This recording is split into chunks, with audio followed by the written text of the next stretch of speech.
Captain Kim Daeho never thought his morning would end with alien chains around his wrists. He had been drinking coffee in his captain's chair aboard the Earth Defense Force ship New Seoul when the alarm started screaming. The warning lights painted everything red as his crew rushed to their stations. "Captain, we have multiple contacts approaching fast," Lieutenant Park Ji-won called out from her position at the sensor station. Her voice was steady, but Daeho could hear the worry underneath. "They're not showing up on any of our databases." Daeho set down his coffee cup and moved to the main display screen. 3 large ships were closing in on their position near the asteroid belt. They were sleek and dark, with strange curves that hurt to look at for too long. Nothing like the boxy human ships or even the curved Centauri vessels they sometimes traded with. "Try hailing them," Daeho ordered. Standard peaceful contact protocols. Engineer Choi Min-ho worked at his station, sending out the universal greeting signals that Earth had developed for first contact situations. They waited. The alien ships kept coming closer. "No response, sir," Min-ho reported. "They're jamming our communications now." "Battle stations," Daeho commanded. His crew of 12 moved with practiced efficiency. The New Seoul was only a small reconnaissance ship, built for exploration and research, not combat. But every Earth Defense Force vessel carried weapons and shields just in case. The alien attack came without warning. Bright blue energy beams cut through space and slammed into the New Seoul's shields. The ship shook violently. Sparks flew from damaged control panels. The lights flickered. "Shields down to 60%, reported Tactical Officer Lee Yuna from her medical station where she was also monitoring ship systems. "Those weapons are more powerful than anything in our files." Daeho gripped his chair as another barrage hit them. "Return fire. Target their weapon systems." The New Seoul's missiles and energy weapons fired back, but the alien ships seemed to barely notice. Their shields absorbed everything without even flickering. It was like throwing rocks at a mountain. "Sir, our weapons aren't even scratching their shields," Min-ho called out over the noise of alarms and explosions. "Their technology is way beyond ours." Another massive hit shook the ship. This time the main lights went out completely. Emergency lighting bathed everything in an eerie red glow. The air recycling systems made grinding noises before going silent. "Hull breach in Section 7, Yuna reported. "We're losing atmosphere fast." Daeho knew they were beaten. His small ship and crew had no chance against these advanced aliens. But he had to try to save his people. "All hands to escape pods," he ordered. "Abandon ship." But before anyone could move, a strange blue light filled the bridge. Daeho felt his body becoming heavy and slow. His crew members were collapsing at their stations, unable to move. Some kind of paralyzing ray.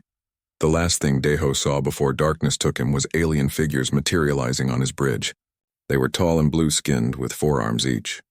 Their heads had strange ridges and their eyes were completely black.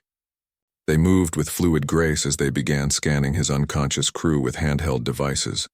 When Daeho woke up, he was in a metal cage barely big enough for him to stand up straight. His head pounded and his mouth tasted like metal. The cage was in a large cargo hold filled with similar cells. Some held his crew members. Others were empty. He looked around and saw Park Ji-won in the cage next to his. She was already awake and examining the lock mechanism on her prison. "Any luck with that lock?" Daeho whispered. Ji-won shook her head. "It's not mechanical. Some kind of energy field. I can't find any way to disrupt it." Across the hold, Min-ho and Yuna were also awake in their separate cages. They looked scared but unharmed. Daeho counted quickly and felt his heart sink. Only 4 of them were here. The rest of his crew was nowhere to be seen. Heavy footsteps echoed through the cargo hold. Several of the blue-skinned aliens entered, their 4 arms moving independently as they worked on various tasks. One of them, wearing more elaborate clothing than the others, approached Daeho's cage. "You are awake, human," the alien said. Its voice came from a device attached to its chest, translating its clicks and hisses into English. "Good. I'm Captain Vextar of the Vorthen Raiders.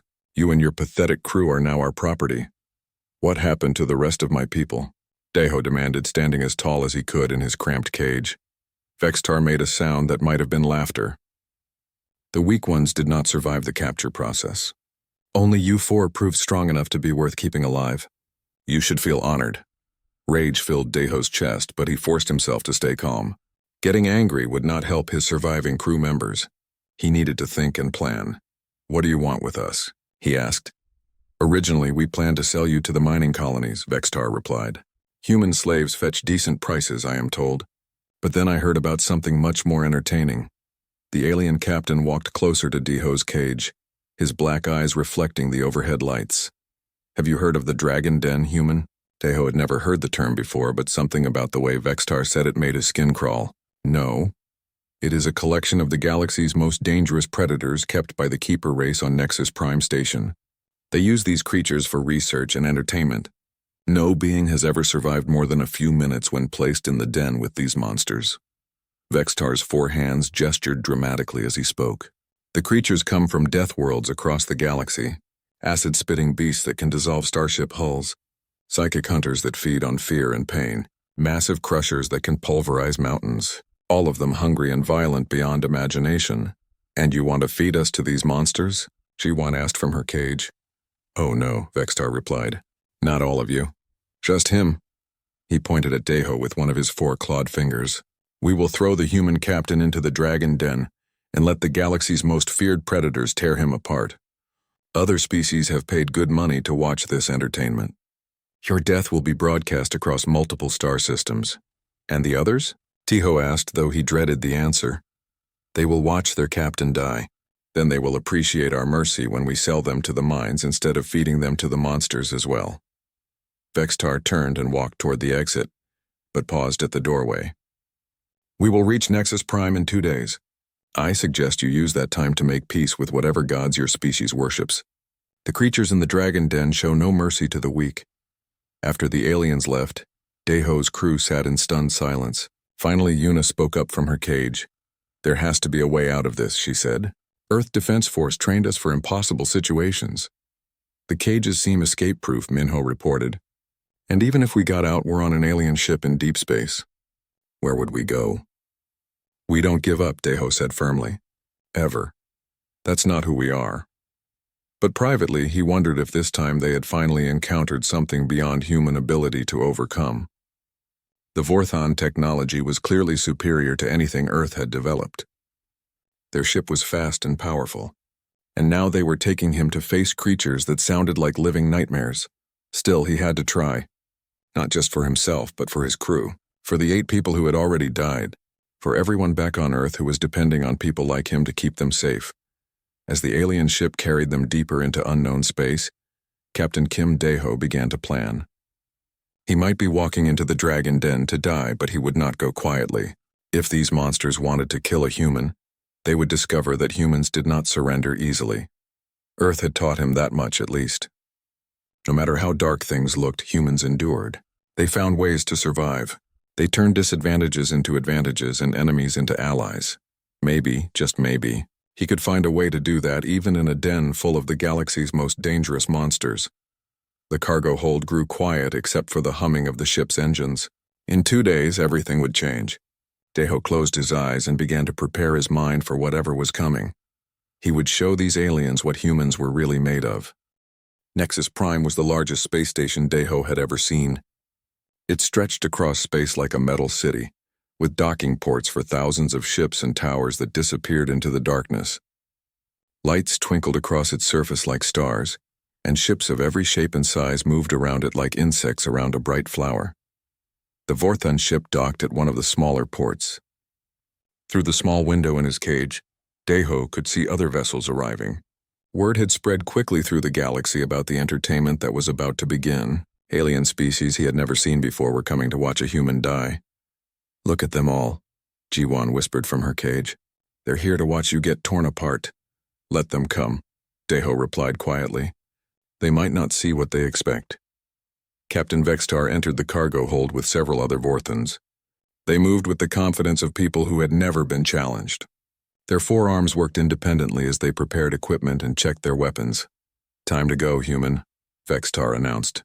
The show is about to begin. 2 Vorthons opened Deho's cage and fitted him with a basic environmental suit.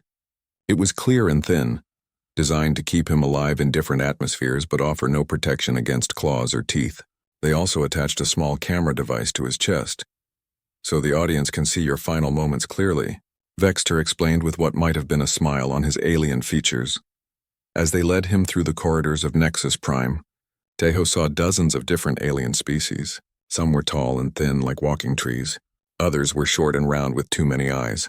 A few looked almost human except for their strange skin colors or extra limbs. All of them stared at him with curiosity or amusement. "The human looks so small," one alien commented to another. "How did such a weak species even reach space?"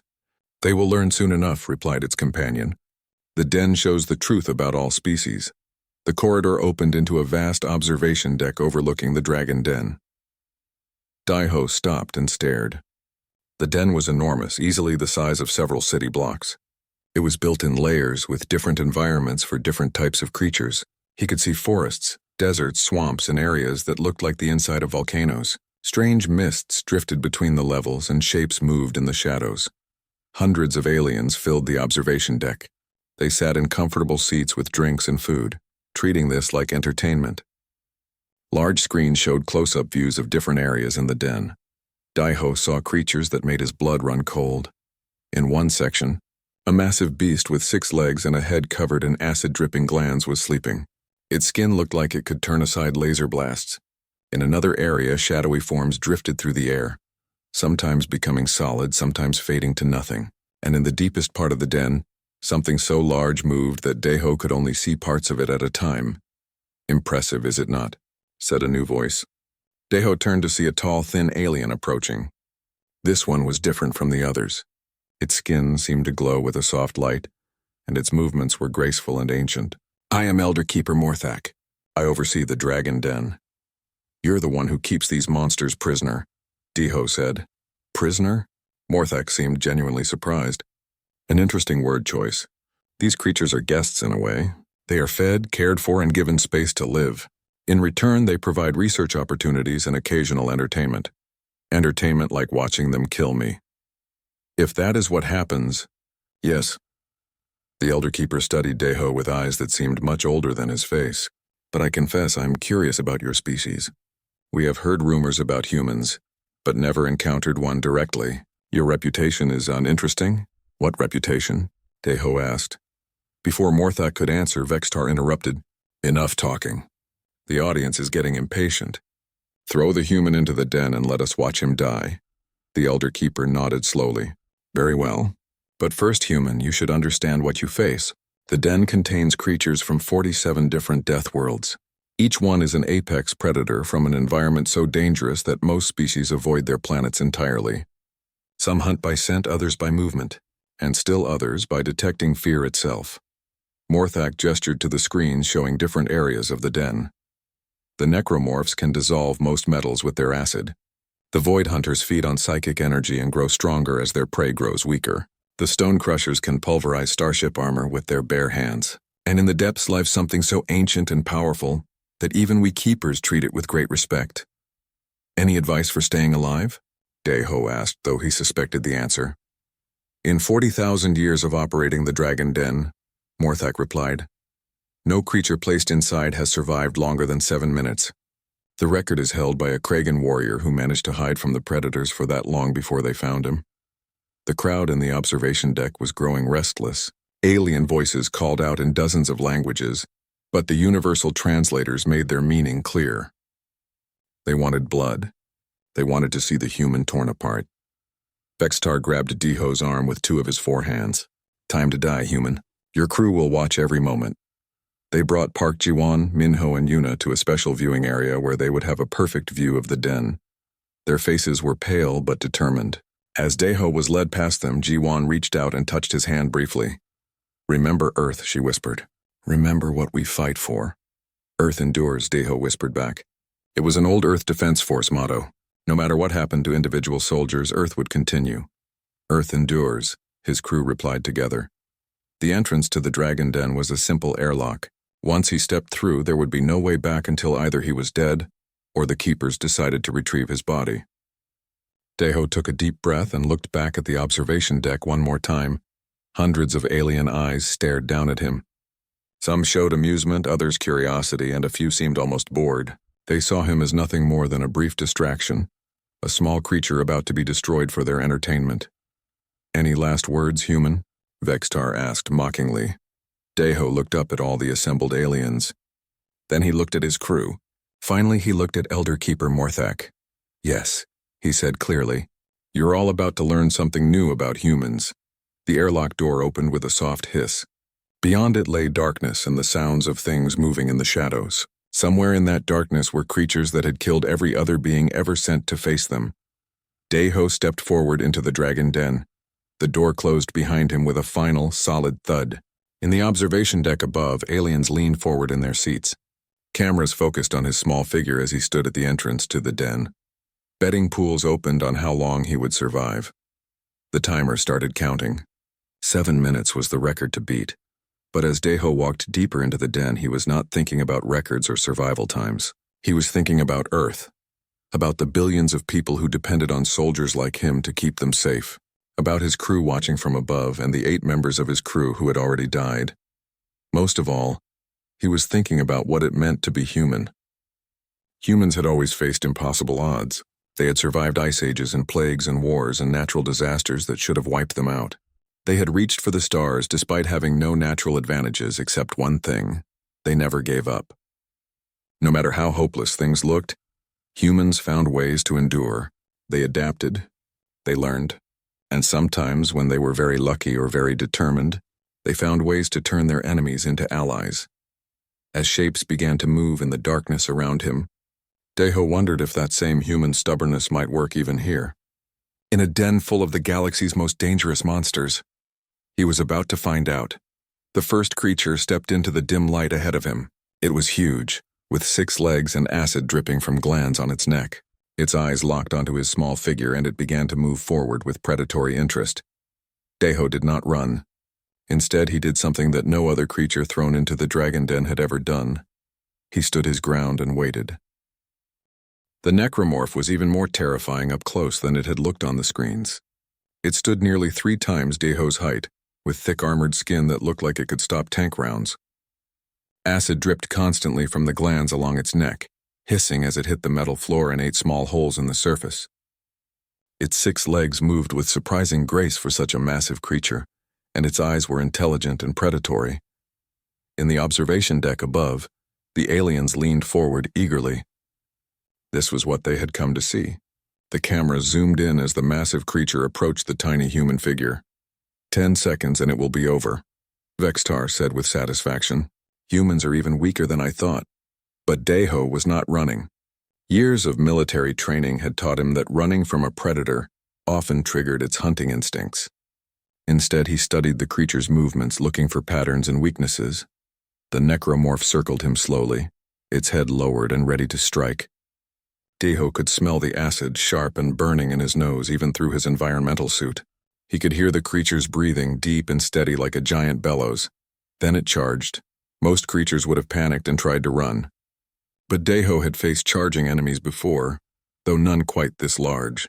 At the last possible second, he threw himself to the right, rolling under the creature's massive bulk as it thundered past him. The necromorph's own momentum carried it forward into a thick metal pillar that supported part of the den's structure. The impact was tremendous. The pillar bent and the creature staggered, shaking its massive head as if confused. In the observation deck, murmurs of surprise rippled through the crowd. No one had expected the human to avoid the first attack, let alone use the creature's own size against it. Lucky, Vexitar muttered.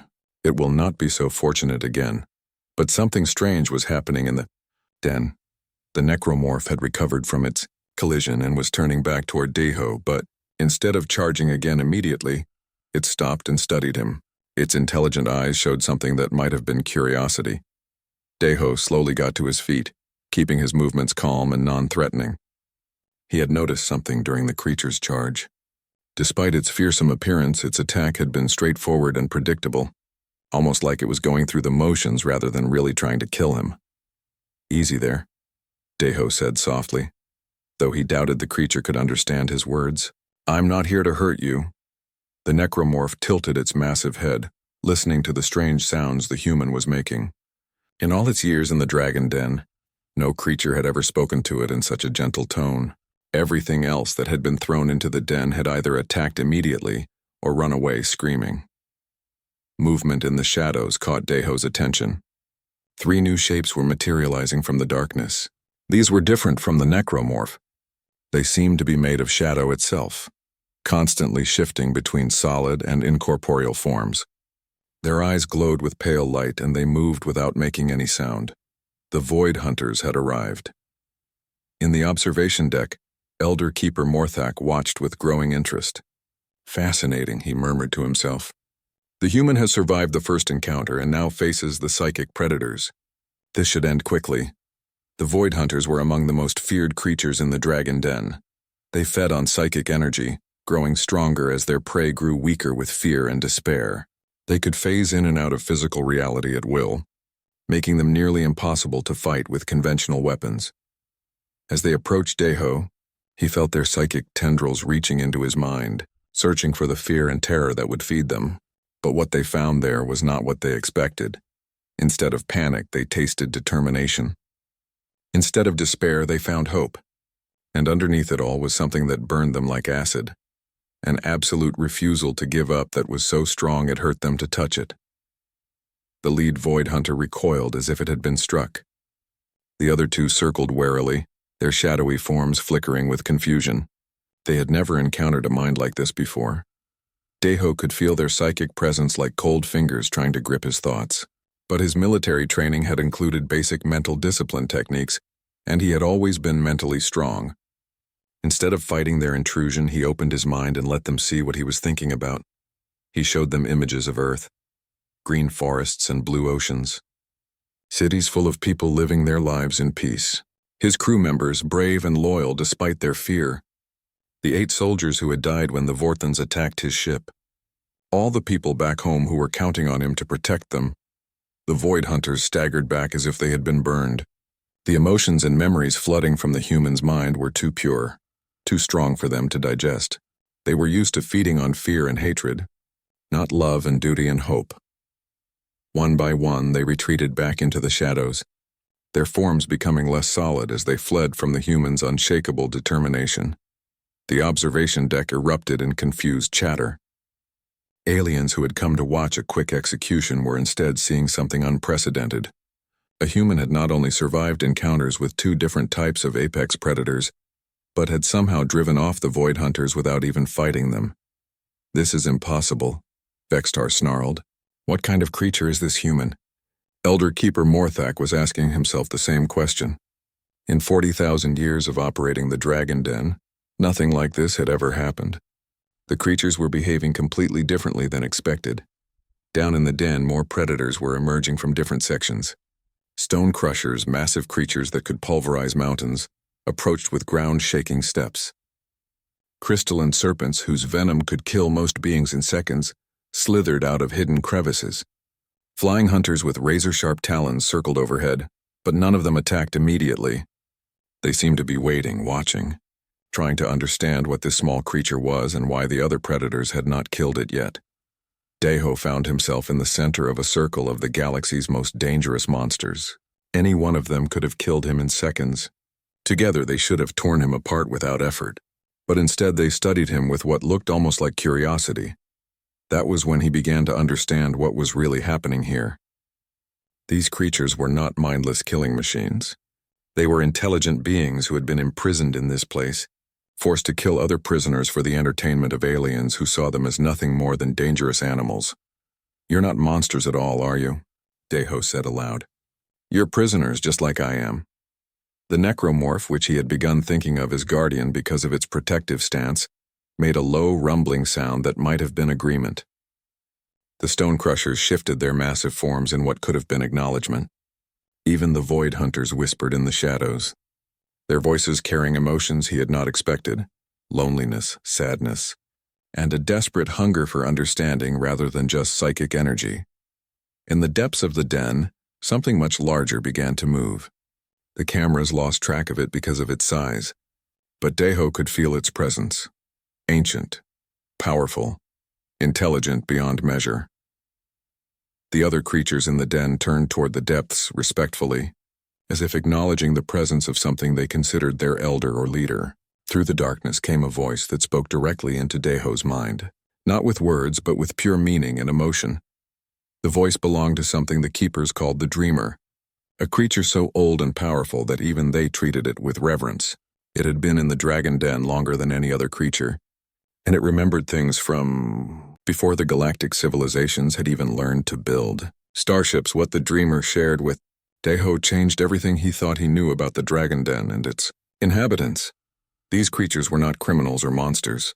They were the last survivors of species that had refused to submit to the established galactic order. They had been captured and imprisoned here not because they were dangerous, but because they represented ideas and ways of life that the powerful civilizations found threatening. They were rebels. Freedom fighters.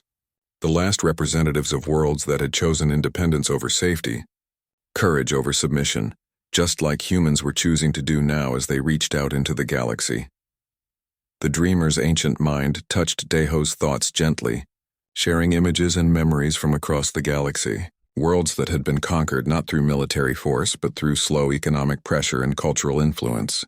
Species that had been given the choice between joining the established order or being declared threats to galactic peace. Most had chosen safety and submission, but some had chosen to fight for their freedom, even when the odds were hopeless. Those were the creatures that now surrounded Deho in the Dragon Den. Above in the observation deck, the aliens were growing restless. They had paid to see a quick execution, not whatever this strange interaction was turning into. "Why has nothing killed the human yet?" demanded one of the viewers. "Perhaps the creatures are playing with their food," suggested another. But Elder Keeper Morthak was beginning to suspect something very different was happening. The human had been in the den for nearly 10 minutes now, longer than any creature had ever survived. 20 minutes had passed since Deho entered the Dragon Den, and the observation deck was in chaos. Aliens who had paid substantial sums to watch a quick execution were now witnessing something that challenged everything they thought they knew about the galaxy's most dangerous predators. The creatures were not attacking the human. Instead, they seemed to be protecting him. Guardian, the massive necromorph, had positioned itself between Deho and the observation windows, as if shielding him from the watching aliens. The stone crushers formed a loose circle around the area, their mountain-sized forms creating natural barriers. The void hunters whispered in the shadows, but their whispers now carried different emotions: hope, curiosity, and something that might have been joy. Vextar was furious. He pounded his 4 fists on the viewing barrier and shouted at Elder Keeper Morthak, "What is wrong with your monsters? Why are they not killing the human?" "I am beginning to wonder that myself," Morthak replied thoughtfully.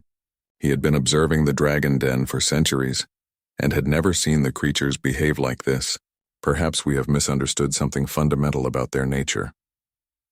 In the den below, Deho was learning to communicate with beings that had never been given the chance to communicate with anyone before. The process was difficult since they came from dozens of different worlds and species, but intelligence was universal.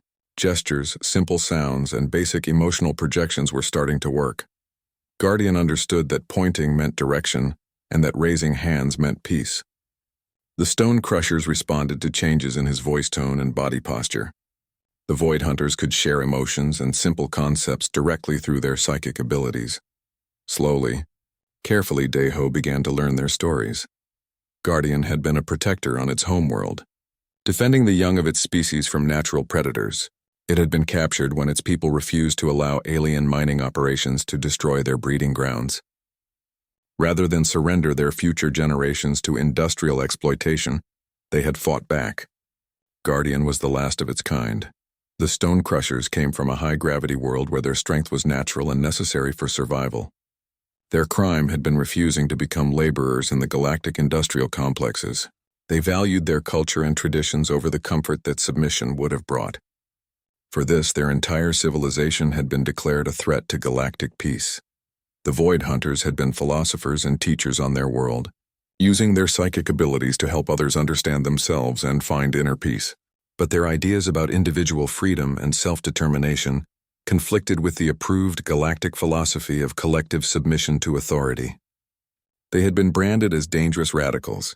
Each creature had a similar story. They were not monsters at all. They were the last survivors of worlds and cultures that had chosen to fight for their independence rather than accept peaceful conquest. In the depths of the den, the dreamer stirred again. Its ancient voice filled Deho's mind with images and knowledge spanning thousands of years. It showed him the slow, patient process by which the great galactic civilizations had expanded their control. They did not conquer through direct military force, though they could when necessary. Instead, they offered trade agreements, technological assistance, and protection from threats. In exchange, they asked for small concessions, mining rights, favorable trade terms, cultural exchanges that slowly changed local traditions. Over time, the conquered worlds became dependent on galactic technology and economics. Their young people were educated in galactic schools that taught approved values. Their leaders were replaced by those who understood the benefits of cooperation with galactic authority. Most worlds surrendered their independence so gradually that they never realized it was happening. But some recognized what was occurring and chose to resist. Those worlds were declared threats to galactic peace and stability. Their populations were scattered, their leaders imprisoned or killed, and their most dangerous individuals sent to places like the Dragon Den. But why keep us alive? Daiho asked the dreamer, speaking his question aloud while projecting it mentally for the psychic creatures to understand. The answer came not just from the dreamer, but from all the creatures around him. They were kept alive as examples, as proof that resistance was futile, as entertainment for the civilized species who wanted to watch the last free beings in the galaxy destroy each other. The Dragon Den was not just a prison or a research facility. It was a symbol. It showed what happened to those who chose freedom over security, independence over submission. But it was also something else, something the keepers had not intended. It was a gathering place for the last representatives of free civilizations, a place where the memory of independence was kept alive even if only barely. The creatures in the den had been forced to fight and kill each other for the entertainment of their captors. But they had never forgotten what they had once been. They had never stopped being the guardians, teachers, philosophers, and warriors they had been on their homeworlds. They had just been waiting for someone to remind them. Above in the observation deck, the mood was shifting from confusion to anger. The aliens had not come to watch the human make friends with the monsters. They wanted blood and violence. "This is unacceptable," declared a large alien with multiple heads. "We paid for entertainment, not whatever this is." "The human must be using some kind of mind control," suggested another. No creature could simply talk to these predators, but some of the observers were beginning to look uncomfortable. A few were remembering their own world's histories, their own ancestors' struggles for independence before they had accepted galactic civilization. Vextar turned to Elder Keeper Morthak with barely controlled rage. "End this farce. Release more dangerous creatures. Release something that will definitely kill the human." Morthak considered this request carefully. The Vorthon captain was right that this was not proceeding as expected. But the Elder Keeper was learning things about the creatures in his care that were making him question 40,000 years of assumptions. "Very well," he said finally, "but let us try something different. Instead of releasing more predators, let us see how the human handles a direct challenge." The Elder Keeper activated the den's communication system. His voice echoed throughout the vast space, reaching both the creatures below and the observers above. "Human Daiho," Morthak's voice resonated with ancient authority. "You have done something remarkable. These creatures have not shown such unity in countless cycles, but your captors grow impatient. They demand your death." Daiho looked up at the observation windows where he could see hundreds of alien faces staring down at him. Most showed anger or disappointment. A few showed curiosity.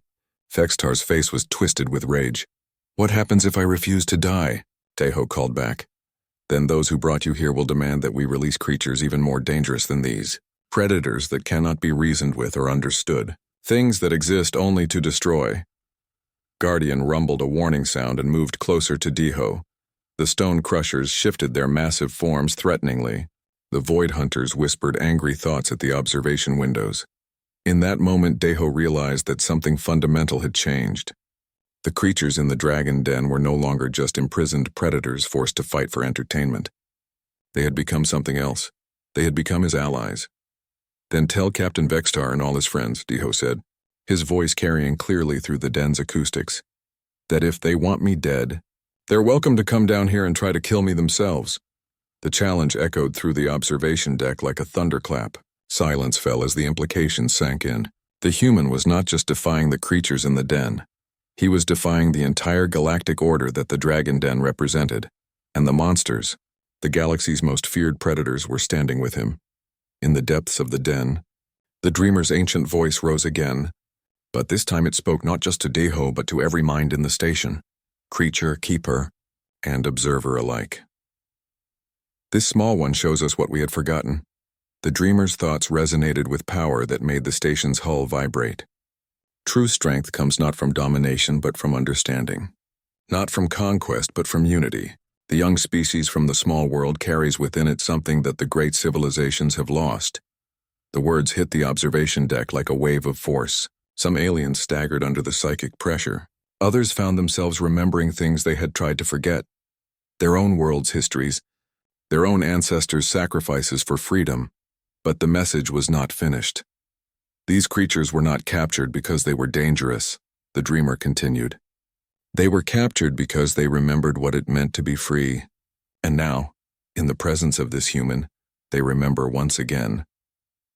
Throughout the galaxy, as news of the Dragon Den incident began to spread through communication networks, other species began to take notice. If a single human could unite the galaxy's most feared monsters, what did that say about humanity as a whole? And more importantly, what did it say about the civilizations that had declared such creatures too dangerous to live free? The news spread through Nexus Prime like wildfire. A human had survived in the Dragon Den for over an hour, not by fighting the creatures but by uniting them. Communication networks across the galaxy began buzzing with reports of the impossible event taking place at the neutral station.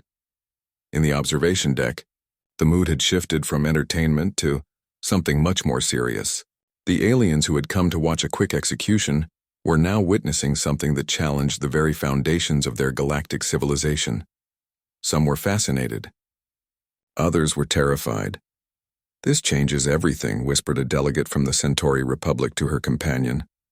"If these creatures are not mindless monsters, if they are political prisoners—" "Silence," snapped a representative from the hegemony, one of the galaxy's most powerful military alliances. "These are dangerous predators, nothing more. The human is using some kind of unknown technology to control their minds." But even as he spoke, the hegemony representative knew his words sounded hollow. No technology could create the kind of genuine unity they were witnessing in the den below. Captain Vextar was beyond furious. He had expected to watch the human die horribly, providing both entertainment and a lesson to the surviving crew members about the futility of resistance. Instead, his simple act of cruelty had somehow become a galactic incident. "Elder Keeper," he demanded, "I invoke my rights as a customer of this establishment. I paid for the human's death and I demand you deliver it. Release whatever creatures are necessary to ensure this outcome." Morthak studied the Vorthan captain with eyes that had seen the rise and fall of civilizations. "And if those creatures also choose not to kill the human? What then?" "That's impossible. You said yourself that these are the galaxy's most dangerous predators." "I said they were the most dangerous creatures we knew of," Morthak corrected. "But we may have been wrong about what made them dangerous." In the den below, Daiho had gathered the creatures around him in something resembling a council meeting. Using the combination of gestures, sounds, and psychic communication he had developed, he was learning more about their individual stories and capabilities. The crystalline serpents, whose venom could kill most beings in seconds, were actually master chemists from a world that had refused to allow their biological knowledge to be used for weapons development. Their venom was actually a complex mixture of chemicals that could be medicine or poison, depending on the dosage and combination. The flying hunters with razor-sharp talons were former sky dancers from a world with low gravity and thick atmosphere. Their people had been artists and philosophers who expressed their ideas through elaborate aerial performances. They had been declared dangerous when their art began to inspire other species to question the established galactic order. Even the most fearsome-looking creatures had been healers, teachers, artists, or protectors on their homeworlds. They had been labeled as monsters and thrown into the Dragon Den not because of what they had done, but because of what they represented. They represented the idea that civilizations could exist independently of the galactic power structures, that there were other ways to organize society besides the approved models of submission to central authority. The dreamer shared more ancient memories with Daiho, showing him the slow process by which the current galactic order had been established. It had taken thousands of years, But eventually, most species had been convinced that independence was dangerous, and that only unity, under the established powers, could ensure peace and prosperity. Those who disagreed had been systematically eliminated, their cultures destroyed, their survivors scattered or imprisoned. But not destroyed completely, Deho realized. You're all still here. The knowledge and traditions of your people are still alive in you. The creatures around him stirred with something that might have been hope.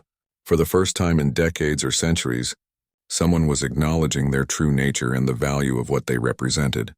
Above in the observation deck, Elder Keeper Morthak was facing a decision that would affect not just Nexus Prime, but the entire galactic order. The other Elder Keepers were communicating with him through their advanced telepathic network, debating what should be done about the unprecedented situation developing in the Dragon Den. Some wanted to end the experiment immediately, flooding the den with sleeping gas and removing both the human and the agitated creatures.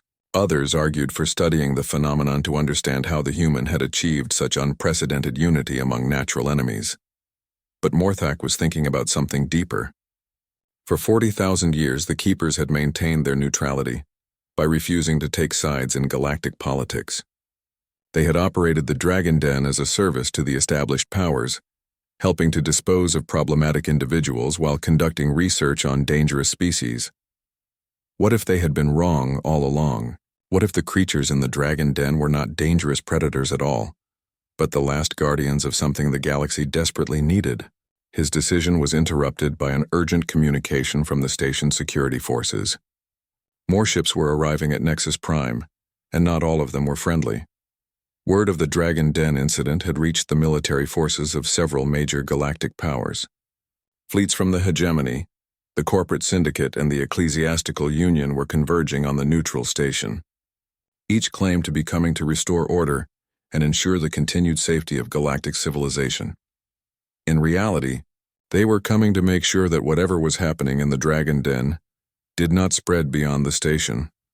Elder Keeper, came an urgent message from Hegemony Admiral Crosstech. We demand immediate access to your station. The situation you have allowed to develop threatens galactic security. Similar messages arrived from the other fleets. Within hours, Nexus Prime would be surrounded by enough firepower to destroy entire star systems. In the den below, Deho felt the change in atmosphere as the creatures sensed the approaching threat. Their psychic abilities allowed them to detect the hostile intentions of the incoming fleets.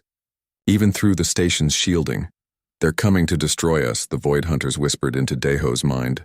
The great fleets approach with weapons charged and shields raised.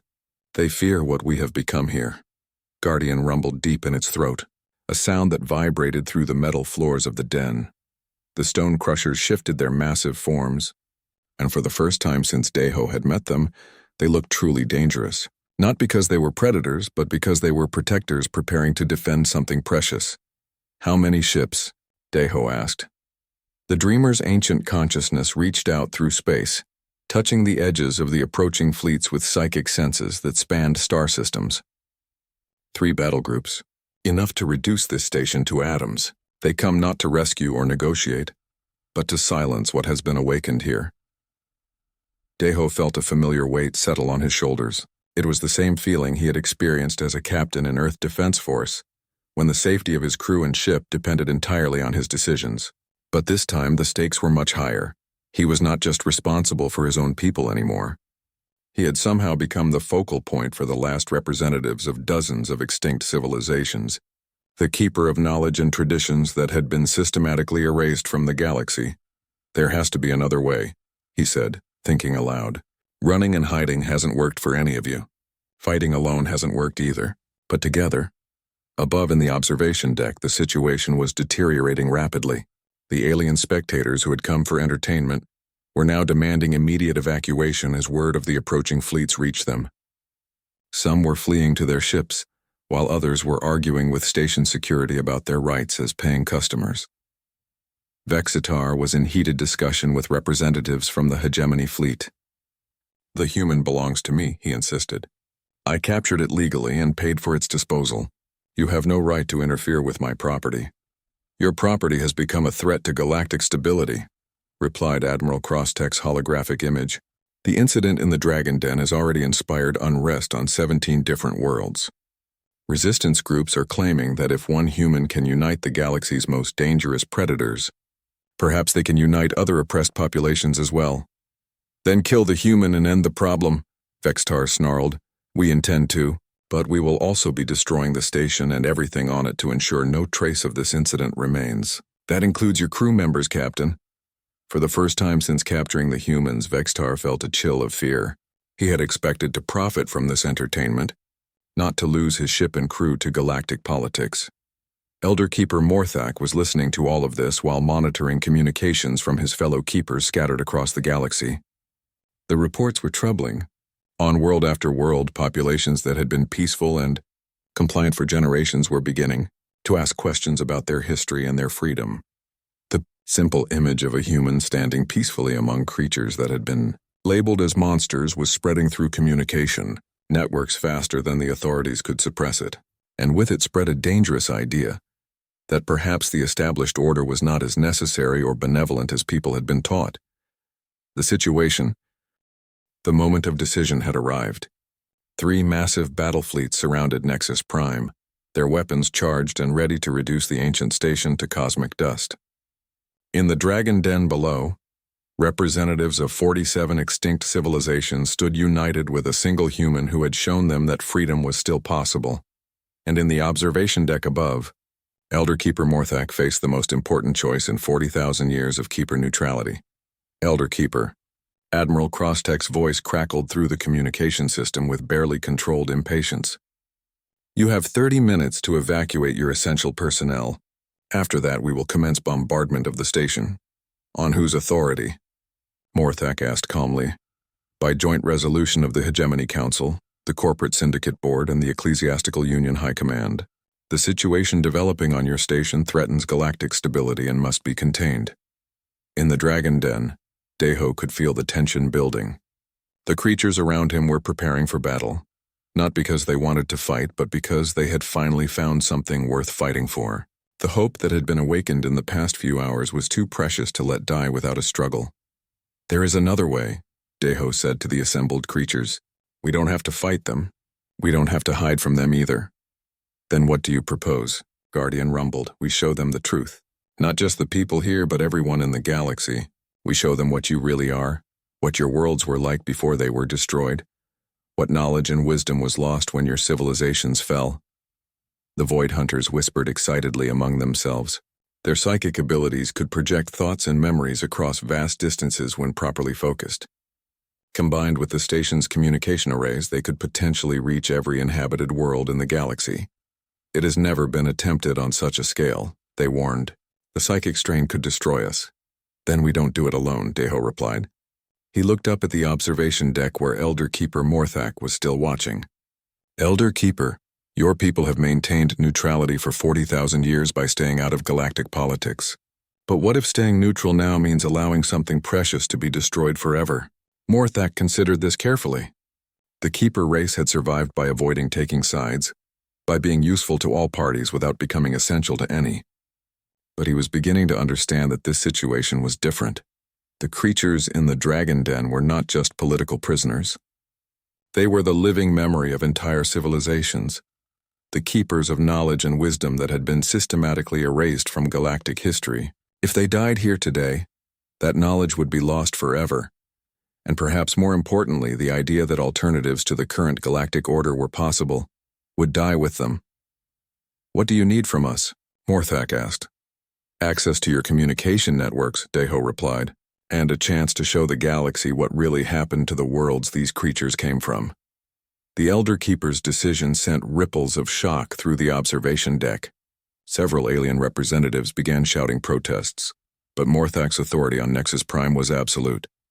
Computer, open all communication channels, he commanded. Maximum broadcast range, all frequencies, all networks. Elder Keeper, what are you doing? Demanded the Hegemony representative. This is madness. No, Morthak replied quietly. This is 40,000 years of accumulated guilt finally demanding justice. In the Dragon Den, the Void Hunters joined their psychic abilities with those of the Dreamer and several other telepathic creatures. Together, they created a psychic projection powerful enough to reach across the galaxy, carrying with it the memories and experiences of the imprisoned creatures. But this was not an attack or an attempt at mind control. It was simply the truth, shared freely with anyone willing to receive it. Across the galaxy, on worlds that had been peaceful and compliant for generations, people suddenly experienced flashes of memory that were not their own. They saw beautiful worlds with unique cultures and amazing achievements. They saw the slow process by which these worlds had been pressured to conform, threatened, and finally destroyed when they refused to submit. They saw the truth about what the galactic order had cost. On the industrial world of New Vulcan, workers in the massive factories suddenly remembered that their ancestors had been artists and philosophers before their world was converted to pure industrial production. On the agricultural planet Demeter, farmers recalled that their people had once been explorers and scientists before they were confined to food production for the galactic economy. On 1,000 worlds, people began to remember what their civilizations had been before they were absorbed into the galactic order. The reaction was immediate and overwhelming. Communication networks across the galaxy lit up with reports of unrest, peaceful protests, and demands for information about suppressed histories. Governments that had been stable for centuries found themselves facing questions they had no good answers for. In the battle fleets surrounding Nexus Prime, even the military personnel were affected. Many of them came from worlds that had been conquered generations ago, and suddenly they were remembering why their ancestors had fought so hard against that conquest. "Admiral, we're receiving reports from across the fleet," came an urgent communication to Admiral Crosstech.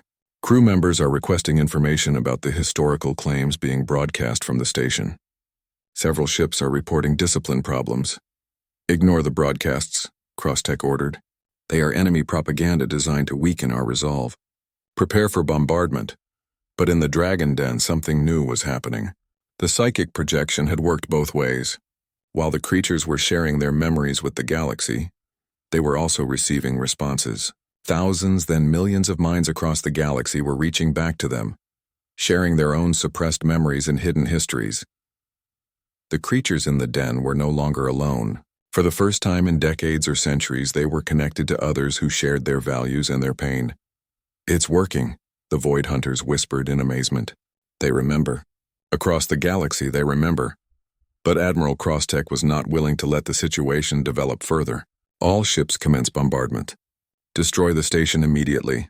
The first wave of energy weapons lit up space around Nexus Prime. But before they could reach their target, something unprecedented happened. Ships began breaking formation. First a few destroyers from the Hegemony fleet, then cruisers from the corporate syndicate, then entire squadrons from various fleets. Their crews had been affected by the psychic broadcast and were refusing to fire on what they now understood were political prisoners and the last guardians of suppressed knowledge. "This is mutiny," Crosstech raged. "I order all ships to return to formation immediately." But his orders were being ignored. More and more ships were withdrawing from the attack formation. Some were even moving to defensive positions around Nexus Prime. In the Dragon Den, Elder Keeper Morthak made his final decision. Using his ancient authority, he opened the seals on the Dragon Den and spoke directly to the creatures within. "You are no longer prisoners," he announced. "By the authority of the Keeper race, I declare all residents of the Dragon Den to be free beings with full rights under galactic law. Any who wish to leave may do so immediately.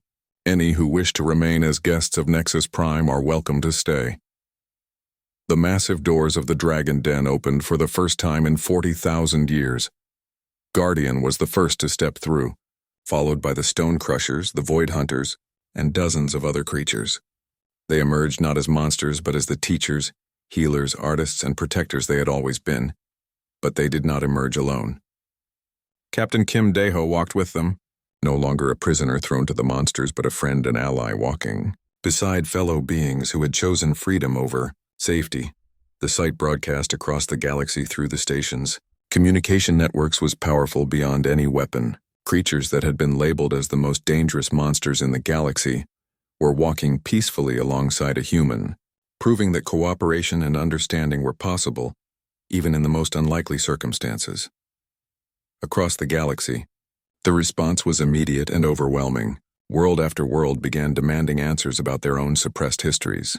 Resistance movements that had been dormant for generations began to stir. The established galactic order, built on the premise that only submission could ensure peace, began to crack under the weight of revealed truth. The remaining loyal ships in the attack fleets found themselves facing a choice. They could fire on Nexus Prime and destroy the evidence of what they had learned, or they could join the growing movement for galactic freedom. Most chose freedom. Admiral Crosstech watched in fury as his grand fleet dissolved around him, ships defecting or simply refusing orders, but he still commanded enough firepower to destroy the station and everyone on it. "If I cannot restore order," he snarled, "then I will at least silence these rebels permanently." His flagship charged its main weapons and prepared to fire on Nexus Prime. But before he could give the order, his own crew placed him under arrest. "Admiral," his second-in-command reported, "by unanimous vote of the crew, you are relieved of command for ordering an—" The galactic civil war had begun not with armies or weapons, but with a simple refusal to remain silent in the face of injustice. On Nexus Prime, in what had once been the Dragon Den, Captain Kim Daeho stood surrounded by beings from across the galaxy. Some were former prisoners who had been freed from their cages. Others were crew members from the defecting ships who had come to learn the truth about galactic history.